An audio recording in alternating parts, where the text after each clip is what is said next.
सभागृहात तुमचं एक विधान होतं, ज्यावेळेस कार्यकर्त्यांनी खालून म्हणले की तुम्ही ठाकरे म्हणून एकत्र येणार का, तुम्ही थोडंसं लमसम त्या दिवशी बोललात. पण नाही, असं नाही आहे. सांगतो तुम्हाला. एक तर असं आहे की साधारणतः 2005 पासून आम्ही वेगळे झालो होतो. त्याच्यानंतर एका मुद्द्यावरती आम्ही एकत्र आलो आणि रोज आम्ही उठून आम्ही एकत्र आलो असं बोलण्याची गरज नाही. आम्ही 5 जुलैला जो मेळावा घेतला, जर एकत्र यायचं नसतं तर आम्ही एकत्र आलोच नसतो. आता जे काही सुरू झालेलं आहे ना मुद्दामून की आम्ही एकत्र आलोय, त्याच्यामध्ये म्हणजे मी तुम्हाला नाही म्हणत, कृपा करून गैरसमज म्हणू नका. मी आमच्या विरोधकांना म्हणतोय की त्यांचे धाबे दणाणलेत आता, की हे मराठी माणूस एकवटला तर आपलं काय होणार. म्हणून मग ते कुठेतरी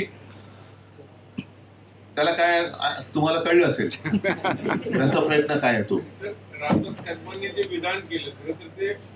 बघा, मी तुम्हाला एक सांगू का, मी गद्दार आणि नमक हरामाना उत्तर देत नाही.